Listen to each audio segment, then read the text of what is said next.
आज नवरात्रि का चौथा दिन है। वहीं चूंकि डेरा डला है छोटी सी कुटिया में हमारा मंदिर पर, अभी आने के पहले हमने परिक्रमा कर लिया है बागेश्वर धाम के, 3 परिक्रमा लगाए पूरे। अब कल हमारा विचार है 5 लगाएंगे।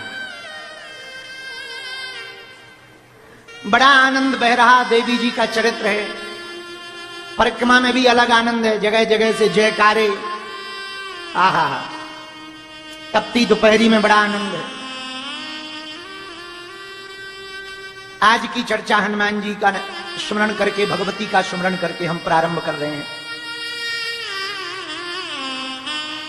प्रथमं शैलपुत्री चा द्वितीयं ब्रह्मचारिणी तृतीयं चंद्रघंटेति कूष्मांडेति चतुर्थकम्। आज का दिन है कूष्मांडा देवी का। किसका है? बोलो बोलो बोलो। आज की पूजा मां कूष्मांडा की होती है। कूष्मांडा का अर्थ क्या होता? वैसे तो संस्कृत में कूष्मांड का अर्थ यदि संस्कृत से हिंदी किया जाए तो हमारे गांव में, अब पता नहीं आप लोग क्या कहते हैं, हमारे गांव में तो कुम्हड़ा कहते हैं। कुम्हड़ा जानते हो? हैं? आप लोग जानते? इतना बड़ा होता है। कद्दू नहीं, कुम्हड़ा। हाँ, तो कद्दू अलग होता है? वही है, 1 2 है। हाँ, कई जगह कद्दू कहा जाता है, दद्दू नहीं, कद्दू। कद्दू तो कई जगह कद्दू कहा जाता है। कुम्हड़ा तो कूष्मांडा का अर्थ यही होता है। आज भगवती का चतुर्थ दिन है कूष्मांडा देवी का। कूष्मांडा देवी ऊर्जा की देवी है। कूष्मांडा देवी प्रकाश की देवी है। कूष्मांडा देवी सृष्टि की जननी है। कहा जाता है, आहा, जब ब्रह्मा जी ने सृष्टि बनाई तो अंधेरा था। अब अंधेरे में सृष्टि तो बनने लगी पर दिखाई ना पड़े, और प्रकाश के बिना सब बेकार है। आनंद तो प्रकाश का ही है, चाहे ज्ञान का प्रकाश हो, चाहे सूर्य का प्रकाश हो।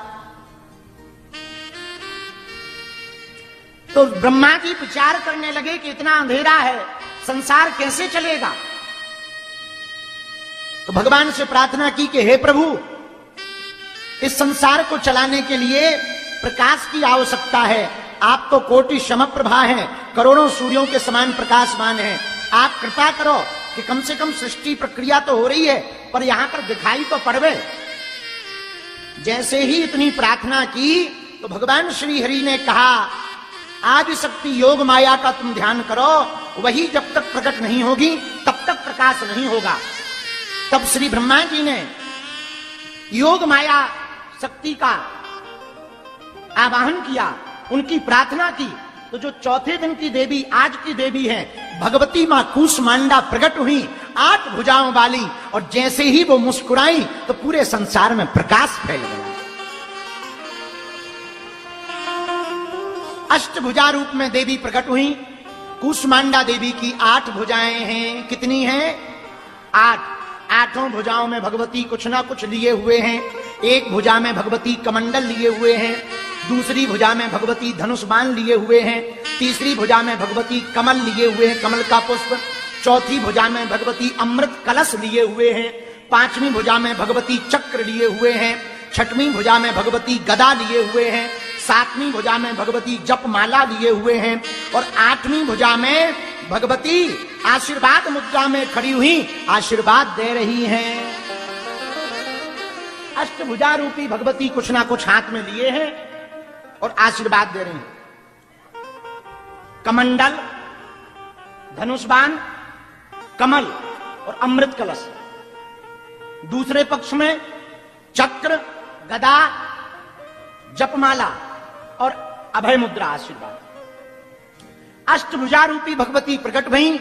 ब्रह्मा जी ने कहा, हे देवी, पूरे संसार में अंधेरा है, आप कृपा करो। भगवती कूष्मांडा देवी मुस्कुरा पड़ी और जैसे ही वो मुस्कुराई उनके मुस्कुराते ही पूरे विश्व में प्रकाश फैल गया।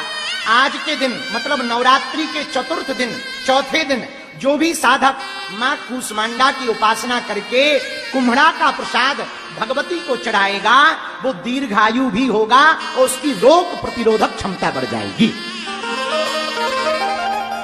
तो शाम की पूजा में हो सके तो ऐसा कर लेना। बोलो भगवती कूष्मांडा देवी की हर हर हर हर। आहा, धन्य है भगवती, इतने रूप हैं भगवती के, क्या कहना। आज हम पढ़ रहे थे 10 महाविद्या के बारे में। भगवान शिव की 10 महाविद्या है। कितनी है? 10। उन पर हम एक एक दो दो करके चर्चा शुरू करेंगे तो आपको नवीनतम जानकारी प्राप्त होगी। उसके पहले एक बात कहना चाह रहे, ध्यान से सुनना, बुरा ना मानना। सुख और दुख बाहर नहीं है, हम लोगों के मन का खेल है। क्या?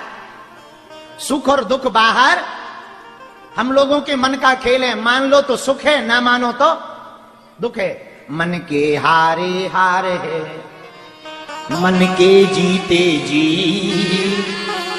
मन के हारने पर हार है, मन के जीतने पे जीत है। अच्छा, आप कहोगे गुरुजी आप लंबी लंबी फेंक रहे हो, ऐसे कैसे सुख दुख बाहर नहीं है? होता है, बिल्कुल नहीं होता। हम बिल्कुल आपको प्रमाणित करके कह देंगे कि 1% ना सुख है दुनिया में, ना 1% दुख है। आप कहोगे बड़े उल्लू हो, हम तो दुखी दुखी हैं गुरुजी। अरे तुम उल्लू हो, इसलिए दुख है। यदि सुख और दुख बाहर होता तो एक ही वस्तु से कई लोगों को सुख मिल जाता, उसी से कई लोगों को दुख मिल जाता। यदि सुख होता तो सबको सुख मिलना चाहिए कि नहीं? बोलो हाँ या ना। यदि दुख होता तो सबको दुख मिलना चाहिए कि नहीं? ऐसे समझो, अच्छी भयंकर बारिश होने का मौसम हो जाए, काले काले बादल छा जाएं, मेघ गड़गड़ाने लगे, बिजली चमकने लगे, भयंकर अंधेरा हो जाए, ओ हो पानी बरसने वाला है।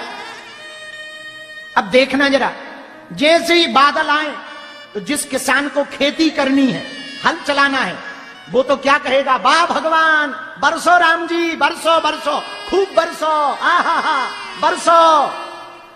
वो चिल्लाएगा कि नहीं?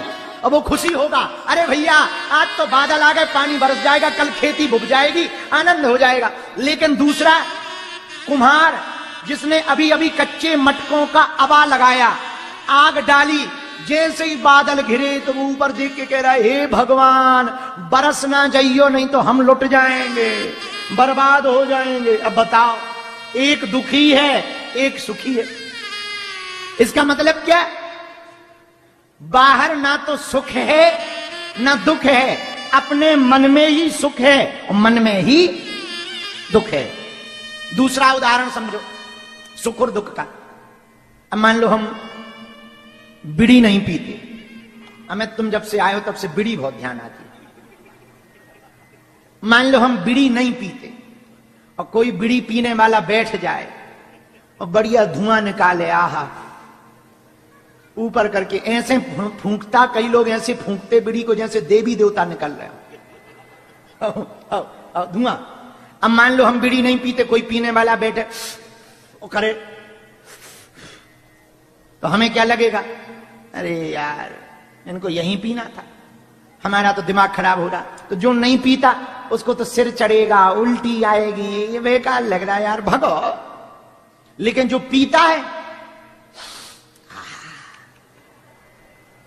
अब बताओ, बीड़ी पीने वाले को सुख मिल रहा जो पीता है, जो नहीं पीता उसी बीड़ी से हमको दुख मिल रहा।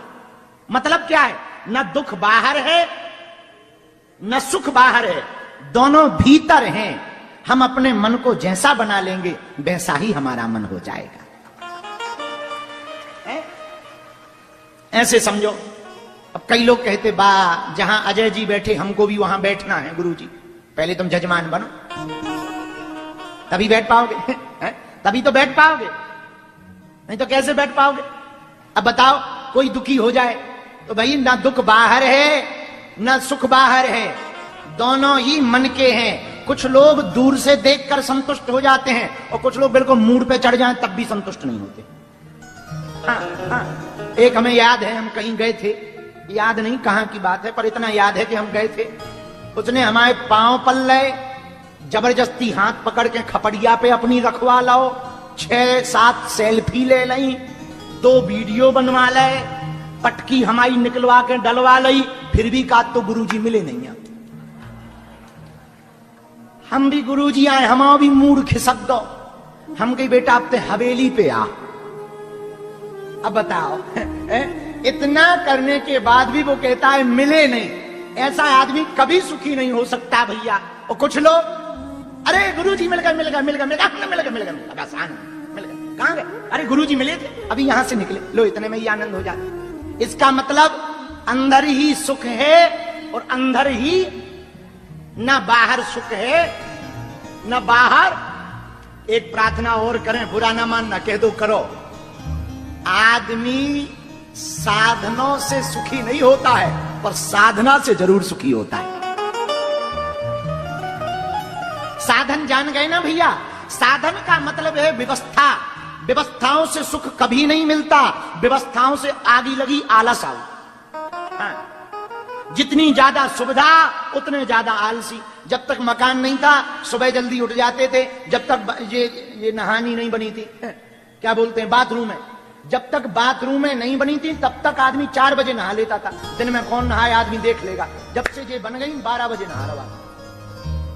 जय बजरंगबली। हाँ, तो सुविधाएं आ गई तो देखो आलसी हो गए कि नहीं हो गए? हम औरों की का कहें अपनी कहें। जब तक धाम पे एक भी कमरा नहीं था, आहा क्या आनंद था भैया। 3 बजे नहा लेते थे राम जी, 4 बजे चाय चक्कर होके टिक्कर बन जाते थे, और परिक्रमा लगकर सफाई होकर पूजा होकर बैठ जाते थे। जब से आगे को लगो टीवी पे आ गए, सब बर्बाद हो। अब भई गति सांप छछूंदर सी, जैसे सांप ने छछूंदर खा ली, सुना उगलत बन रहा हो ना निगलत बन रहा हो, वही हालत हो गई। पर भैया सुख ना बाहर है न दुख बाहर है, सुख भी अंदर है और दुख भी। दुखी होना है तो अपने से ज्यादा अमीरों को देखो, और सुखी होना है तो अपने से ज्यादा गरीबों को देखो। लो